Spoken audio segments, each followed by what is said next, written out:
Breaking news tonight, the shocking attempt to bust Luigi Mangione out of jail.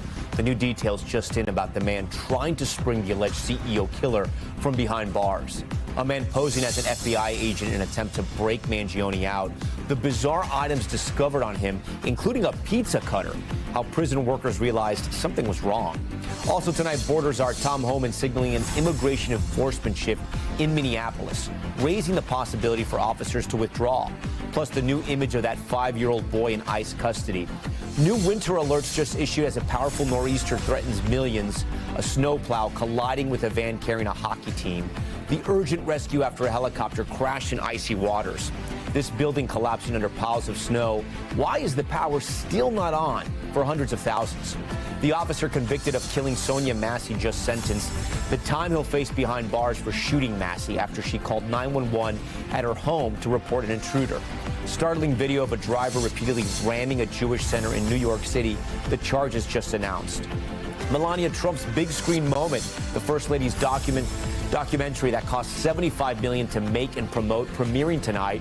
Why almost no one has seen it yet. And will Olympic gymnast Jordan Childs get her medal back? The court granting her appeal after she was stripped of that bronze. Plus, the popular snacks recalled after products at a warehouse were exposed to rodent waste. What you need to know. Top story starts right now.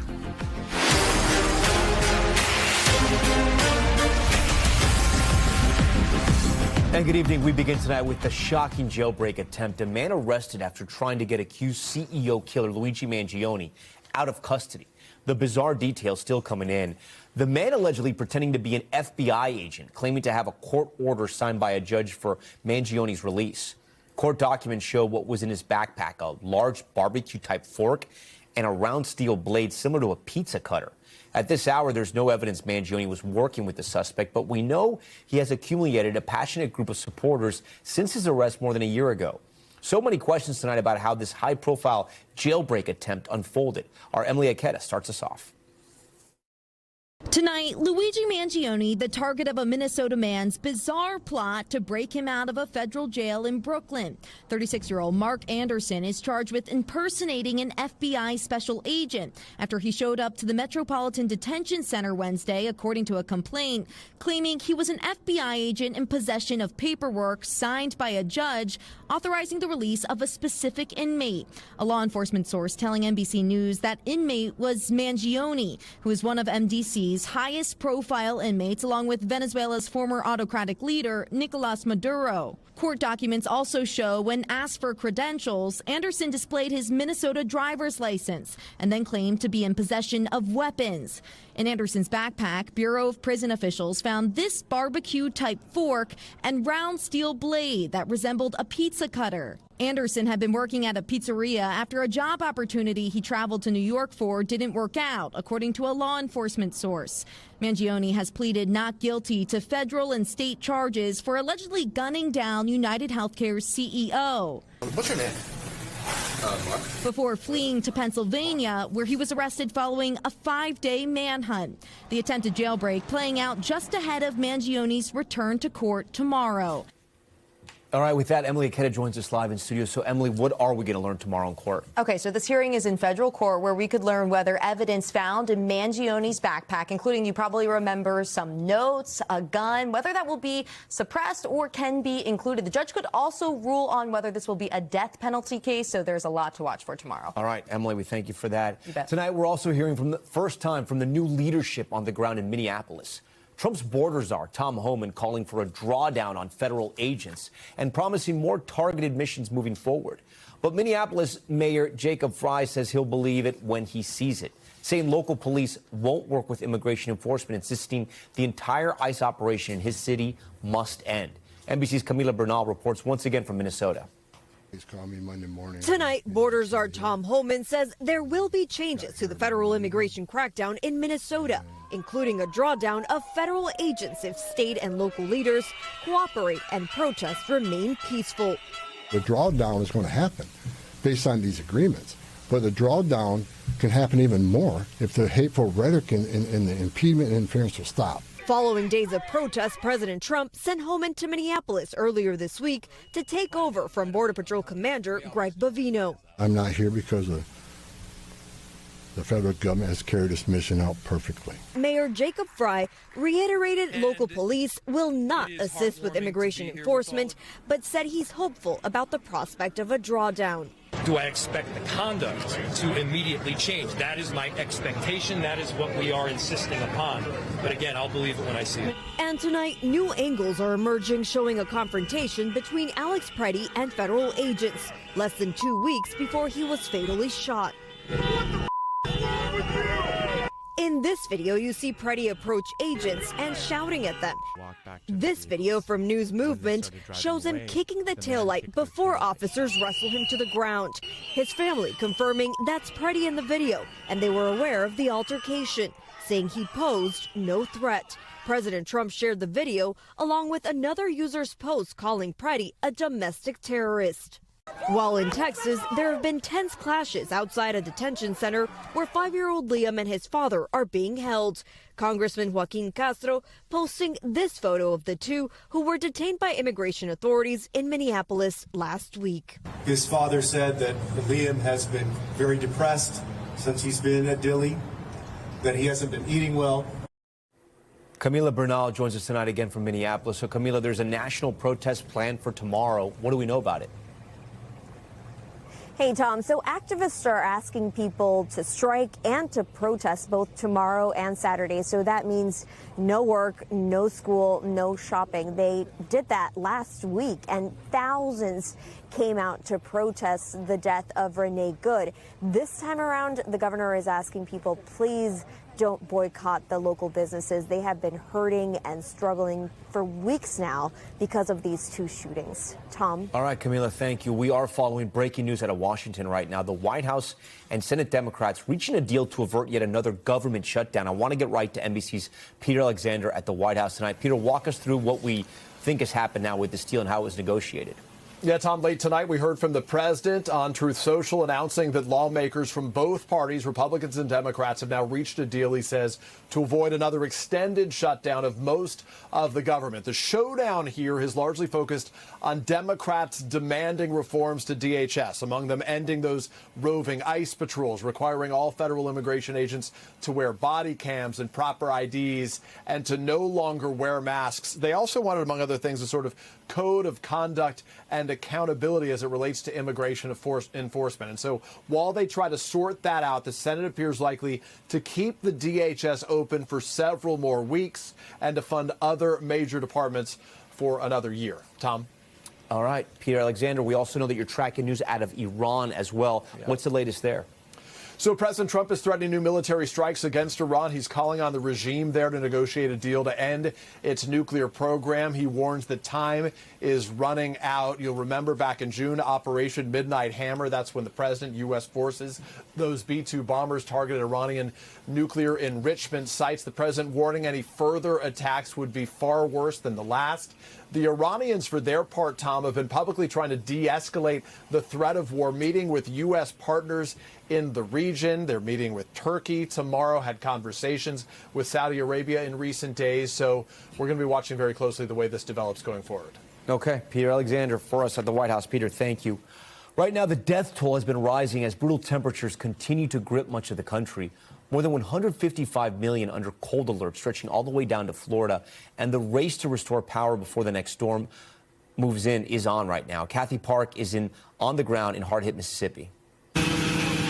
Tonight, the race to restore power turning urgent by the hour for communities still in crisis across the South. The snow, ice, and bitter cold, a dangerous combination with at least 81 deaths. We believe that the helicopter went out in the river. The extreme weather making for a daring rescue in Missouri, where officials say a helicopter crashed into the Merrimack River. Multiple people rushed to the hospital. The cause now under investigation. In Colorado, a deadly accident. A plow crashing with a Sprinter van carrying a hockey team. Meanwhile, ice storms across Tennessee and Mississippi paralyzed communities for days. The condition so severe, the Ole Miss campus is closed the rest of the week. The mayor of Oxford, Mississippi, says they're still in an emergency. How bad is the situation right now in Oxford? Well, you know, it is so shocking to me every time I go down a different street. I mean, this ice storm has just crippled us, honestly. It's like a tornado went down every street in our community.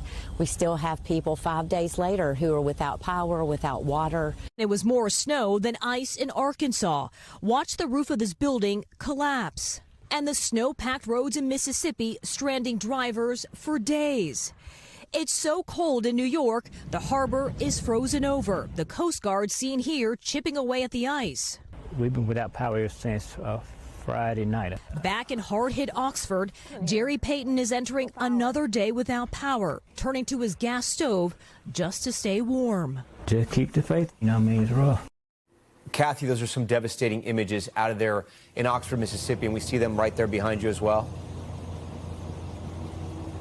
Tom, that's absolutely right. Fortunately, though, the temperatures climbed in the 40s, so a lot of the ice and snow melted, but you can see the scope of the damage. Just take a look at this. This large tree limb fell onto this car, and this is a scene that's playing out over and over in Oxford, Mississippi. Now, Tom, you heard Jerry in our story there. He's entering 5 days without power, and tonight they're still in the dark. Yeah, you feel Tom? for all the people over there. All right, Kathy, we thank you. I want to bring in meteorologist Bill Cairns. Bill, all eyes on this powerful weekend storm. What's the latest? Yeah, this is bordering between major and historic for the Carolinas. This is not going to go up the East Coast. It doesn't look like much of anything, even on Cape Cod now. We're mostly focused here in the Carolinas. Even Atlanta is in a winter storm watch. How about Hilton Head, Charleston, Myrtle Beach, Wilmington? These are all beach towns that are going to look like a winter wonderland, possibly even with power outages. So Saturday's the day. You're going to wake up, it's going to be snowing, it's going to snow all day, and the winds are going to howl, too. Here's our snowfall forecast. And again, bordering on historic if we get to the higher ends of these. 4 to 8 Raleigh, 4 to 8 for Charlotte. Someone in eastern North Carolina will get a foot. Wilmington, 4 to 8 inches.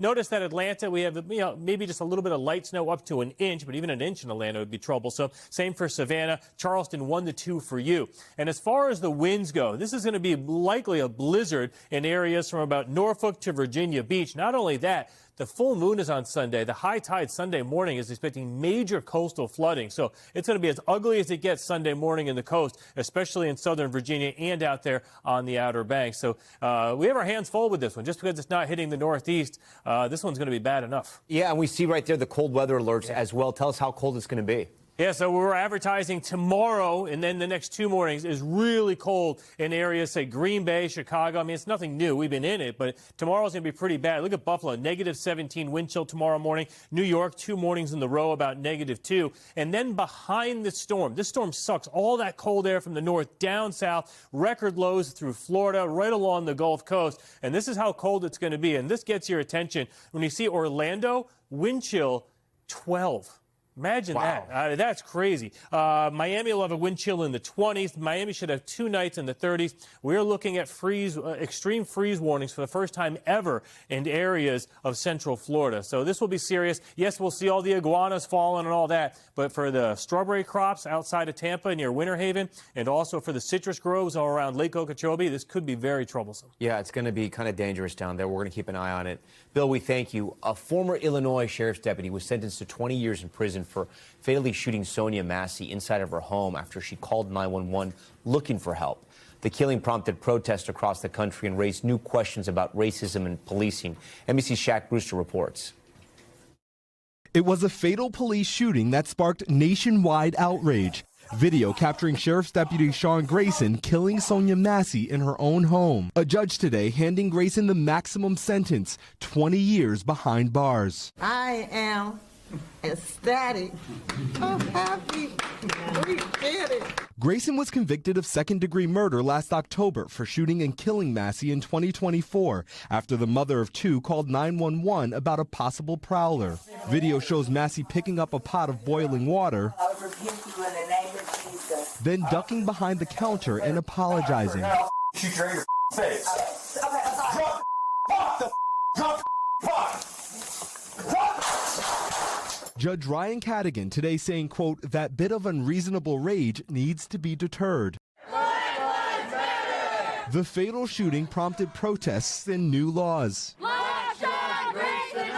Grayson's attorney argued for probation, saying the case is not a referendum on the rest of the country, and pointed to Grayson's stage 4 colon and rectal cancer diagnosis. During the trial, Grayson testified he perceived Massey's behavior as a threat. But this morning, for the first time publicly, the ex-officer admitted he made a terrible decision, saying, quote, "I was very unprofessional that night," and apologizing, saying, "I'm sorry. I wish there was something I could do to bring her back. I'm very sorry."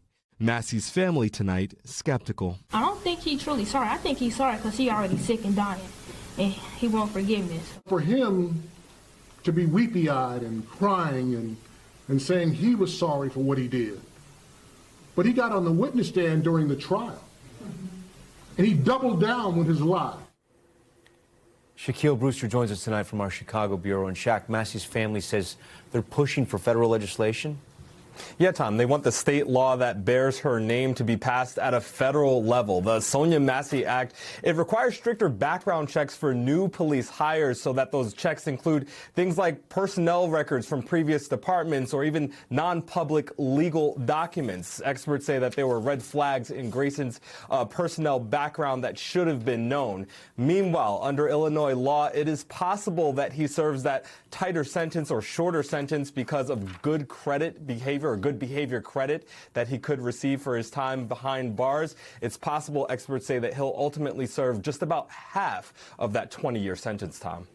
All right. Shaquille Brewster for Shaquille, thank you. Still ahead on Top Story, the dramatic cross-examination in the au pair affair murder trial. The man accused of killing his wife back on the stand, detailing his wife's final moments, why prosecutors allege his story isn't adding up. Plus, a vehicle ramming into a Jewish center in New York City, the hate crime charges just filed. And the popular snacks recalled for a disturbing reason, the foods you might have on your shelf right now that could be affected. We'll explain.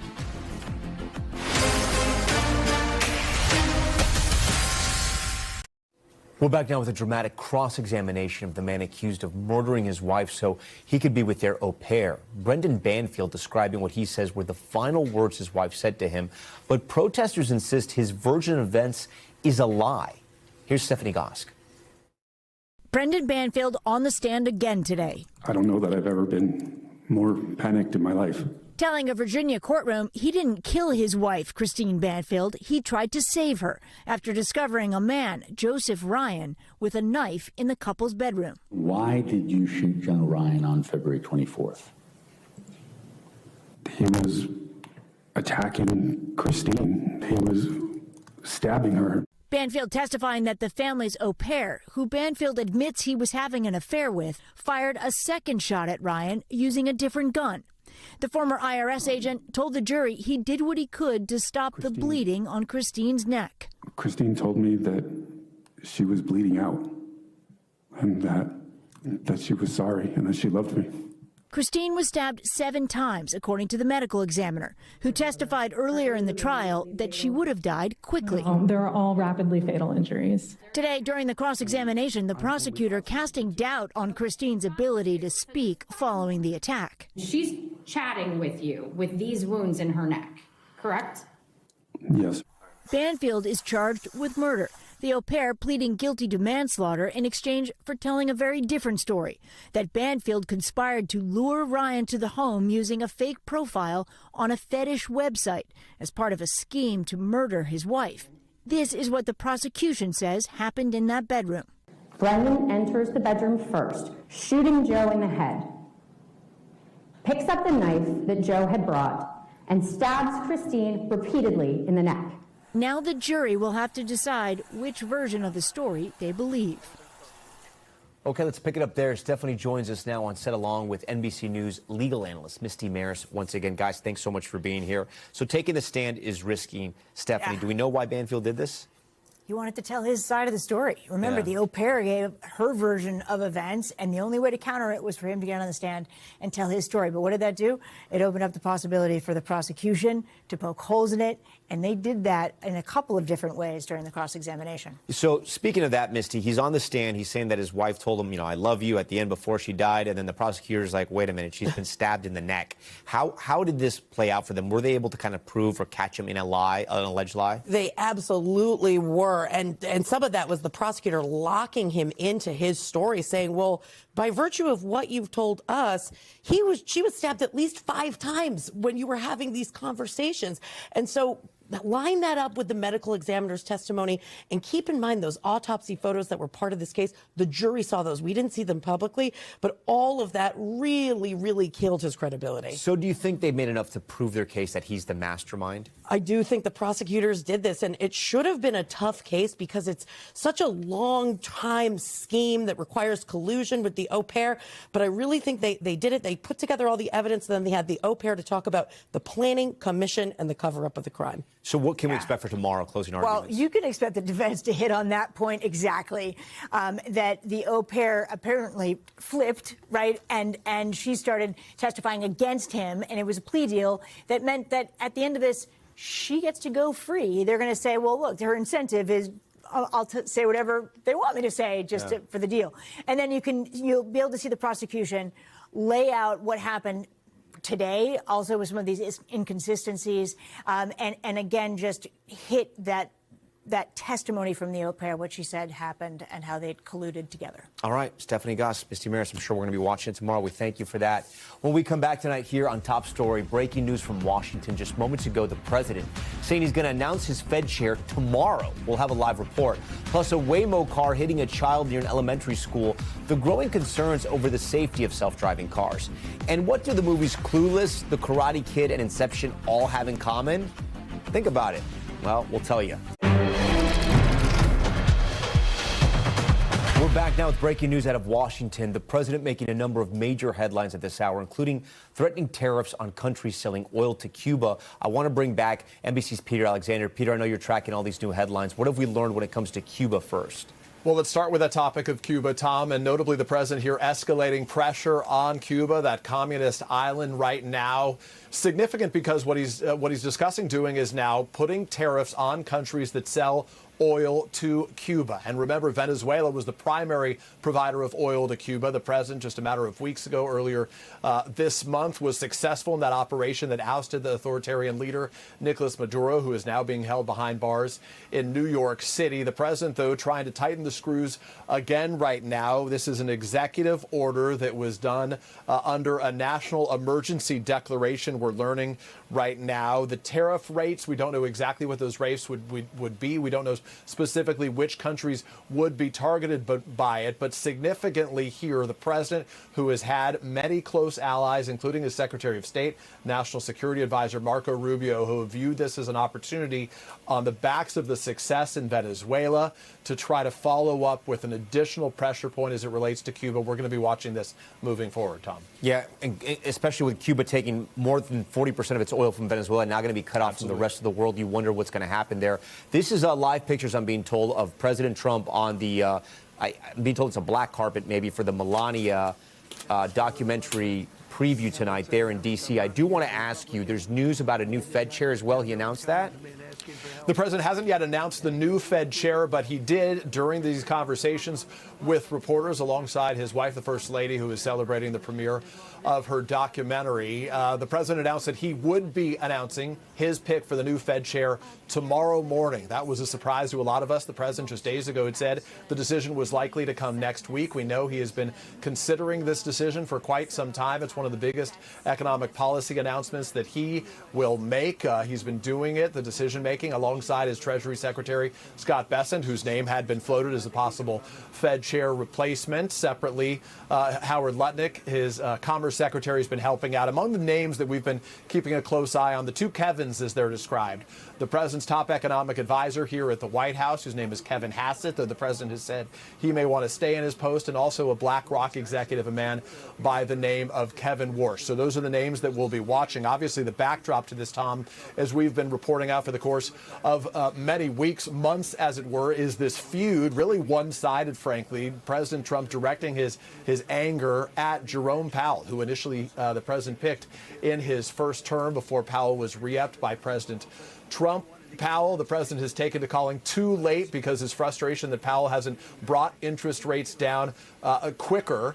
Notably, just yesterday, Powell and the Fed board announced that rates would remain steady after 3 consecutive rate cuts. The president is hoping by installing someone of his choosing that it'll help sort of bring down those costs very quickly that affect Americans in terms of everything that they buy, from their homes to the payments they make on their cars and credit cards as well. Tom. Okay, Peter Alexander, I know we're going to stay tracking what the president is saying, but big news coming tomorrow, it sounds like. Peter, thank you. Now to the new investigation into Waymo after one of its autonomous vehicles hit a child outside an elementary school in Southern California. NBC's Dana Griffin has the details.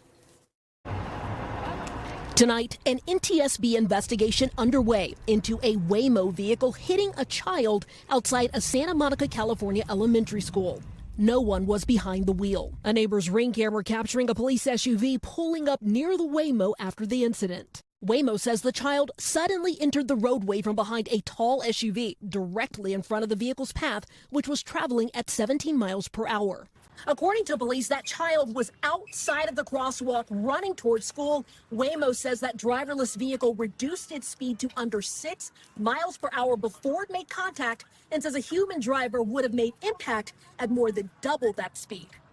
Police say no injuries were reported after the child was evaluated by firefighters. The National Highway Traffic Safety Administration also opening a separate investigation into whether the automated vehicle exercised appropriate caution given, among other things, its proximity to the elementary school during drop-off hours. Oh my God. It comes on the heels of other notable incidents. This tense scene in Los Angeles as a Waymo drives right past an active police stop. Is somebody playing a joke on me? This passenger in Phoenix stuck inside a driverless car as it goes for an unwanted spin. This car is just going in circles. In this latest incident, Waymo says it plans to fully cooperate with the federal investigation, and it remains committed to road safety. Dana Griffin joins us tonight from Santa Monica. And Dana, this isn't the only ongoing investigations into Waymo's robotaxis? That's right, Tom. So the National Highway Traffic Safety Administration opened an investigation late last year around the time that Waymo issued a voluntary software recall of some 3,000 vehicles after some alarming incidents involving those vehicles around school buses in Austin, Texas. One school district there reporting some 20 incidents and where the Waymo went around stopped school buses when they had their stop arm extended. And there were also cases reported in Atlanta, Georgia. The company Waymo at the time said that it was committed to improving and also making adjustments as needed as this company expands across the country. Tom? Okay, Dana Griffin for us. Dana, thank you. Now back here at home to some frightening moments in New York City. A man repeatedly ramming his car into a Jewish center. He's been arrested and charged with several hate crimes. Sam Brock with the video and the story. In the frigid cold, an even more chilling sight. Video capturing a man repeatedly smashing his car into the global headquarters of the Jewish Chabad movement, where thousands of people were celebrating. What's that doing? The NYPD quickly arriving and arresting 36-year-old Dan Sohail. Amazingly, no one was injured. We all got scared because we all know what happened in Sydney. We all know that Jews are targeted just because they're Jews. A rabbi here telling us earlier in the day the suspect asked rabbinical students when the event was taking place. We were facing probably in my lifetime the worst challenge to the safety of Jews. 3 law enforcement sources telling NBC New York the suspect appears to have a history of emotional or mental issues. 2 sources say he previously tried to convert to Judaism, even visiting this very center before. He's now being charged with several hate crimes. Nationwide, there's been a skyrocketing level of anti-Semitism for years. We've seen nearly a 900% increase in the last 9 years alone. And the state where the most incidents happened is New York. And the city where the most incidents happened is New York City. Okay, Sam joins us now live in studio. Sam, I know you've been all over this one all day. What more do we know about the suspect? He is 36 years old. He's from New Jersey. Police are saying right now there's no criminal history at all in New York City. They're checking to see if there were any fractions in New Jersey.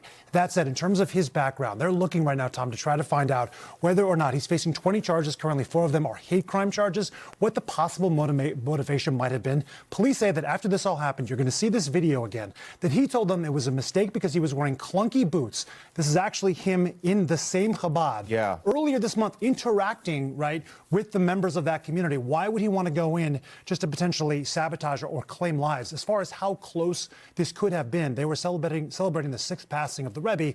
Huge event. Thousands of people there. Where the car went into the side of the building was the entrance to the synagogue. They say within 10 minutes, if he had gone 10 minutes earlier, it could have been a completely different story.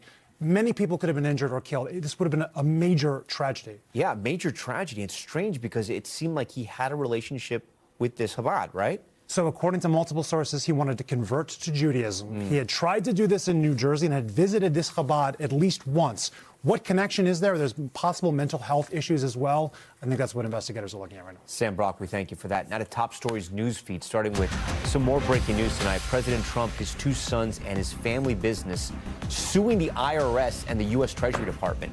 The $10 billion lawsuit alleges their confidential tax information was leaked. It accuses a former IRS employee of leaking that information, calling them a, quote, rogue and politically motivated operation. No word yet from the IRS. And right now, thousands of popular food items like Pringles, Cheerios, and Takis are being recalled over unsanitary conditions at a distributor. The FDA saying they found rodent waste and bird droppings at facilities belonging to Gold Star Distribution in Minneapolis. The products were distributed to more than 50 grocery stores throughout Minnesota and Indiana. For more information, you can head to the FDA website. And a big win for Olympic gymnast Jordan Childs. Childs is a step closer to reclaiming her bronze medal after being handed a legal victory by Switzerland's highest court. The court sending her case back to the Court of Arbitration for Sport, ordering her to rehear her case to keep that medal. It comes more than a year after she was stripped of a medal she had appeared to rightfully win in the Paris Games, you may remember. And the Library of Congress announcing its 25 additions to the National Film Registry. Among those being preserved are The Karate Kid, what a classic, Clueless, another one, and Inception. A total of 25 films were selected for preservation due to their cultural, historic, or aesthetic importance. All films must be at least 10 years old to be considered. Apparently the Truman Show is too. Okay, when we come back, Melania's big screen moment, why the First Lady's new documentary is stirring questions and some controversy. Plus an up-close look at the RoboCops patrolling the streets of China. Could they replace real officers? That's next. We're back now with a rare glimpse into the First Lady's life. The premiere of the Amazon-produced documentary Melania, 20 Days to History, is happening right now at the Kennedy Center in D.C. before it rolls out in theaters across the country. Here's Hallie Jackson with what we know about the film. Here we go again. A First Lady first tonight. So here it is. Melania Trump's new documentary premiering at the Kennedy Center, which her husband is trying to rename. For the typically lower profile First Lady, a moment that's anything but. I'm a very private person and I'm a very selective person. What I do, what I don't do, when I talk, when I don't talk. Mrs. Trump said to be deeply involved in what appears to be a careful, curated chronicling of the days leading up to her husband's second inauguration. With early word, she'd be making $28 million for the film, with its high-profile launch and high-powered backers. President Trump hosting a glitzy White House screening, and Amazon, led by Jeff Bezos, which acquired the doc and a related series for $40 million after the president's re-election, set to roll it out on 1,500 screens with a $35 million marketing push, 10 times what's been spent on other high-profile docs, with custom popcorn buckets, ads on the Vegas Sphere, and during NFL playoffs. Amazon has said it licensed the doc for one reason and one reason only, because we think customers are going to love it. Already, backlash before the first frame has dropped. Posters vandalized in L.A., theater screenshots online, fueling speculation the film could flop. Its director? Controversial. Brett Ratner, sidelined for years by allegations of sexual misconduct, which he denies. Still, analysts say the movie could be on track to make $5 million opening weekend. For Melania Trump, maybe a marquee moment. Hallie Jackson, NBC News, Washington. For more on this documentary and its rollout, I want to bring in Dominic Patton. He's executive editor at Deadline. Dominic, so great to see you again. There have been critics that say the $75 million Amazon spent to make and market this movie, it was a thinly veiled attempt by Jeff Bezos to curry favor with the administration. What's your take on that? Well, I think, Tom, it's undeniable that there's some of that involved in here. I mean, $40 million for a documentary about a woman who's just written a best-selling biography of herself and $35 million to promote it all over the country is an absurd amount of money for a documentary. But then again, it's a very cheap price tag if you want to get up close to the administration. At the same time, it's also pretty good marketing for Amazon Prime Video, which in many ways has been the ne'er-do-well of the streaming wars. So there is a benefit in bad publicity, it turns out. So talk to me about this moment in time, right? Because I was sitting at my desk and I looked up and I saw the promo for it, the trailer, and it said in theaters. And I thought to myself, wow, at a time when the movie industry is going through so much, the Melania film is going to be in the movie industry. So who's footing the bill on this one? I mean, is it the theater owners? Is it Amazon? I mean, explain to me what it took, because you can't just get a movie into every movie theater. Well, I think the main important thing here, too, is, Tom, is we have to look at the geography of this. Movies are mainly made or broken in what are blue state cities. The Los Angeles, the New Yorks, the Chicagos, the Houstons, and what have you. But for this film, what we're seeing is it's tracking at approximately 12 theaters across the country sell in red states and rural America. Now, there are some good sellouts happening in some of the centers like L.A., but also sometimes people buy out theaters for movies they like, if you know what I mean. Interestingly enough, what's important here to remember, in the great war between the big screen and the small screen, a lot of rural America still does not have broadband internet. So getting access to things like watching movies on Amazon Prime or others is not always as simple as we think. So going to that audience, to where the base of MAGA is actually a pretty smart move for a documentary that actually might make about, up to maybe $3 to $5 million, which in any other scheme would be great. But if you're spending $75 million, I mean, it's a blowout. It's interesting. They haven't really let anybody watch the film. Explain that to our viewers. And does that draw buzz, or is that a sign that maybe they don't love the film?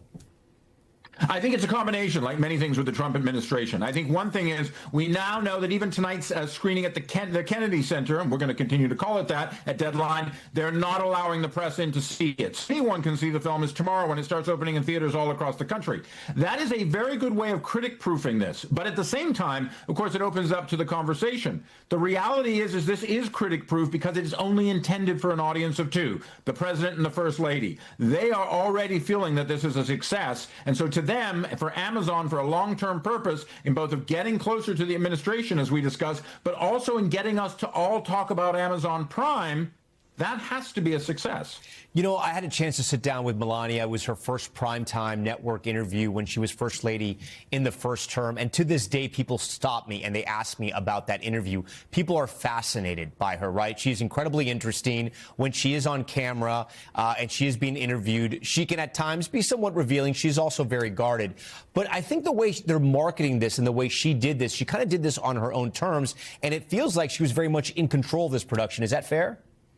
Oh, it's completely fair, Tom. This was a fully authorized, manicured, curated autobiography, like her book. And by the way, now what the period this also looks at, it's very telling. It's not the administration. It's not scandal. It's not success. It's not policy. It's that weird twilight between an election and an inauguration. So there's a lot of planning. There's a lot of anticipating, especially in this case, returning to the White House. But this is exactly what they want it to be. And when you look at that trailer, which is the most we've seen about it, you see lots of revealing little things. In many ways, I've been calling this the Real Housewives of Pennsylvania Avenue, because there's those little asides you expect from reality TV of here we go again, or hello, Mr. President. That's in many ways what I think we're going to get to see. The First Lady is very guarded, and you saw this in your interview. I remember that interview a few years back.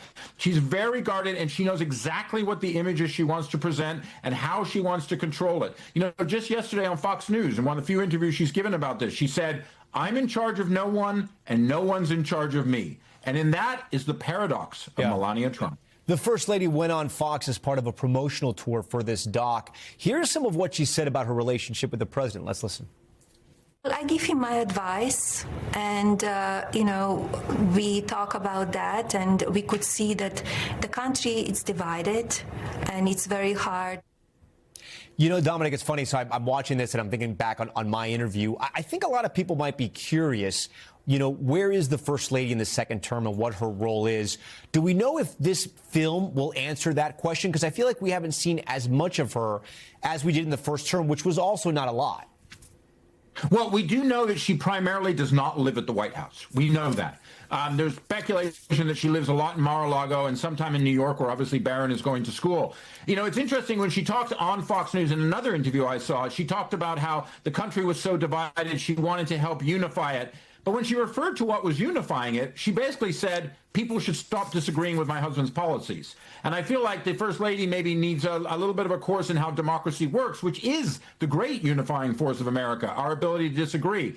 I think in many ways she wants to remain the enigma she is, but she wants to give a little bit more of that. But this is also clearly, It's a vanity project. Yeah. And it's not the first time, and it's really important. There's a lot of people saying this is unprecedented. I beg to differ in a quasi-presidential historian role. Jackie Kennedy gave a live television broadcast, primetime broadcast from the White House to show all the redecoration she had done. Many a first lady have taken to the small screen or the big screen to talk about their endeavors, be it from Michelle Obama talking about better health, Betty Ford talking about taking care of yourself in terms of addictions and what have you, and Rosalind Carter talking about faith. These are Nancy Reagan talking about just say no. First ladies do have a role in our country where they become personalities unto themselves. We're seeing that with this first lady. It's a question of how much she's willing to show. Is there a chance here, and I know people are even going to review sites and giving bad reviews even though they haven't even seen the film yet, but is there a chance that this film is great and Melania does sell and people do like it and maybe they don't go to the theater, but it's a success on Amazon Prime?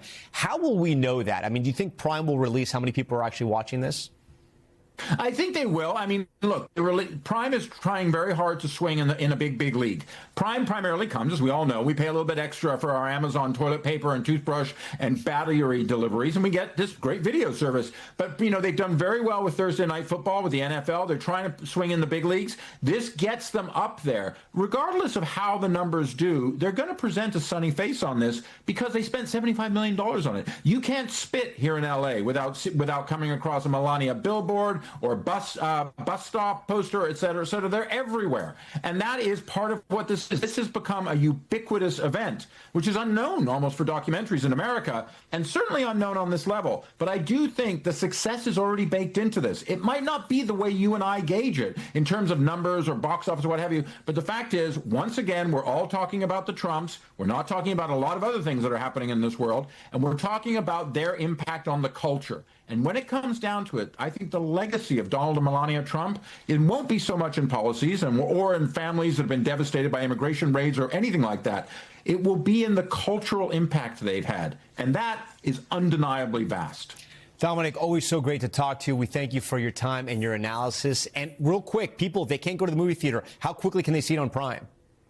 That is another mystery, my friend. Amazon have not told us yet. But I would say it probably won't be very long. Okay. Dominic Patton, always great to talk to you. Thank you. All right, we're going to head overseas now with Top Stories Global Watch. We start in Colombia, where investigators are searching through the wreckage after a deadly plane crash. All 15 passengers on board, including a lawmaker, were killed when the plane went down in a remote mountainous region. The state-owned airline operating the flight said it was traveling within the country but lost contact with air traffic control minutes into the flight. The investigation is still ongoing. And China executing nearly a dozen people after they were found guilty of killing Chinese citizens and running a massive scam operation. The 11 people killed were members of a Myanmar-based group. Authorities say they ran a billion-dollar criminal empire that oversaw mafia-like scam centers, which included killing workers who tried to escape. China's foreign ministry says they will continue to prosecute those involved in widespread fraud and other crimes. And the European Union is designating Iran's Revolutionary Guard as a terrorist organization. That decision coming after the brutal and deadly crackdown on protesters in the recent weeks. The U.S. and Canada have already labeled that group a terrorist group. The EU also sanctioned more than a dozen top officials and several organizations in Iran as economic pressures on the country continue to mount. Okay, the race to advanced robot technology is heating up across the globe, especially in China, where there's a major push to introduce humanoid robots into everyday life. Some cities even deploying robotic police officers. Janice Mackey-Freyer explains. At nearly 6 feet tall, the newest police recruit on patrol in the city of Wuhu commands attention, less because of the uniform than the 6 high-definition cameras and advanced sensors under that hat that allow the AI-powered robot called R001 to manage the flow of traffic and people in the streets and around the clock. It looks just like a real person at first sight, says this pedestrian. Real-life robocops like this have been rolled out in other Chinese cities too, including Chengdu, Hangzhou, and Shanghai. One of the police instructors says the robots work alongside human traffic officers, or they can tap into the traffic lights to work solo. The robocops aren't designed to be particularly fast or fearsome, but they are a key part of a wider strategy here to show off China's advances in robotics and to make machines more familiar to the humans whose lives they'll soon be transforming. Chinese robots have moved quickly from factory floors to daily life since 2015, when China's government declared robotics an industry to dominate. It has scaled up to produce 595,000 industrial robots and 13.5 million service robots in the first 3 quarters of last year. Morgan Stanley predicts China's robotics market will hit $108 billion by 2028. There are now more than 150 companies making humanoids. So how long have you worked here? We went inside one of the leading firms called Unitree last year and met G1 EDU. The robotics industry is backed by state funding, a lot of it, as well as venture capital. China's supply chain and talent pool help too. Describe the pace at which robots and humanoids are evolving here. Once it will work, it will go very fast. I think the unsolved problem at the moment is really still the brains. You don't want to have a robot that does a job 90% right. You need to have it do it over 99% right. The robotics craze here is also powered by a state-sponsored public relations machine. Videos across social media show off robots kicking and performing stunts. Last year, Beijing hosted the first ever World Humanoid Robot Games, with robots in all shapes and sizes competing in events ranging from soccer to sorting luggage. These days, it's about accelerating embodied AI to build robot brains that can both think and interact with humans.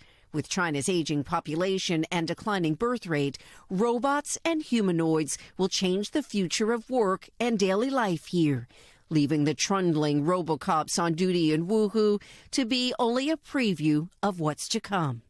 Janice Mackey-Freyer, NBC News, Beijing. And when we come back, we'll introduce you to the students on an unusual assignment for love, how they helped their teacher's boyfriend put a ring on it. Finally tonight, a sweet surprise for a Mississippi teacher whose students mean everything to her. The kids filling the hallway, not to get to class, but to help her boyfriend ask a very important question. When Andrew Pellegrino decided he wanted to ask Julia Alexander to marry him, he was a little nervous, but he knew just who to call to help him out. The students at Hernando Middle School in northern Mississippi. Julia teaches 6th grade there. Her students lining the hallways, ready with letters spelling out, "Will you marry me?" And when Julia walked in, her smile and emotion said it all. In front of her class, Andrew dropping down onto one knee. I knew I was ready to do it, but that moment waiting until she walked down the hallway was nerve-wracking. I knew Julia was passionate about teaching and loved her kids, and I thought any way I can incorporate that into the proposal would be great, so it was a winner. With the ring on her finger, her students coming in for a hug.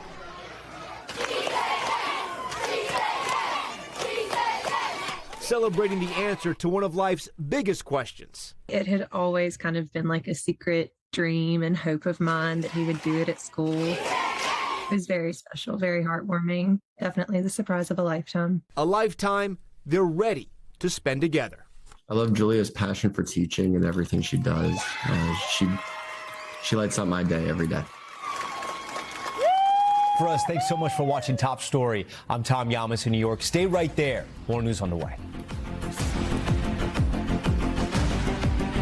We thank you for watching, and remember, stay updated on breaking news and top stories on the NBC News app or watch live on our YouTube channel.